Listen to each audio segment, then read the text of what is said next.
You are most welcome, ladies and gentlemen, to your power behind the voice on Tuesday Night Anatomy with Daniel Okwan. Yes, we are still in the era of anatomy of clinical importance. And my friends, going forward, I'll be bringing you some short case studies so that, of course, we can, yes, bring out the clinical diagnosis and, of course, we look at the way forward. My friends, today I talk to you about this case study, and this is how it goes. Following a surgical procedure, to the left side of the neck, a patient could no longer shrug the left shoulder, and of course could also not, position the upper limb, beyond this horizontal plane. So you cannot go beyond this horizontal level. So my friends, what's the clinical diagnosis to this? My friends, the answer is simply an injury to, of course, the spinal accessory nerve. Now, this is one thing that I want you to understand.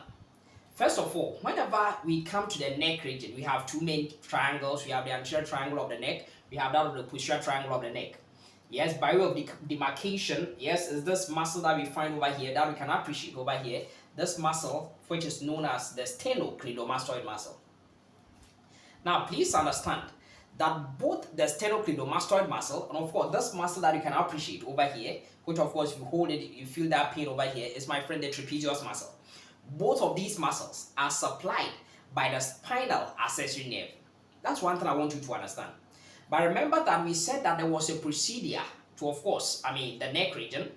We are talking about the left side. My friends, importantly, if the injury had happened to, of course, the carotid triangle, which, of course, is in the anterior triangle of the neck, then, of course, both, sternocleidomastoid muscle and, of course, trapezius muscles will be paralyzed. But, my friends, the features that were mentioned, they are not consistent with paralysis of sternocleidomastoid muscle. Because one thing that we are aware is that if this left sternocleidomastoid muscle, when it contracts, it causes what we call the turning of the head, towards the opposite side.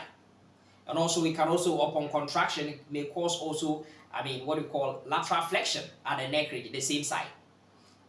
But both of these, by way of movement loss, were not mentioned in this clinical case. So it means that the injury to the spinal accessory nerve never happened in the carotid triangle. Yes, that's one thing I want you to understand. After exiting what we call the foramen magnum, it comes into this area which we are calling the carotid triangle. It's part of the anterior triangle of the neck. But based on the clinical information given, the injury of the spinal accessory nerve did not take place in, of course, the carotid triangle. So then where did it take place? My friends, it took place in one of the subdivisions of the posterior triangle of the neck. My friends, the occipital triangle. And my friend, the point is that by the time the nerve gets to this occipital triangle, then it means that it had already supplied this sternocleidomastoid muscle. And that is why this muscle will be spared as far as the paralysis of muscles will be concerned. And so the injury to the spinal accessory nerve in the occipital triangle, then of course the patient will present with features, consistent with that of trapezius muscle. So that is why we are going to see that the patient will have inability to, of course, shrug, the shoulder. Because the point is that one of the main functions of this trapezius muscle is to help in shoulder shrug, shrugging of the shoulder. So this patient could no longer do that. Because, of course, the nerve is supposed to supply the trapezius muscle, and this trapezius muscle is responsible for shrugging of the shoulder, has been paralyzed. That's one thing I want you to know. Now, my friends, not only that, because one thing that we are aware is that there's also going to be weakness, and that's what the question also mentioned, weakness in overhead abduction. Now, the thing that they say overhead abduction, but clearly that's what it's trying to say. Because the patient could no longer abduct the upper limb beyond 90 degrees or beyond this horizontal level.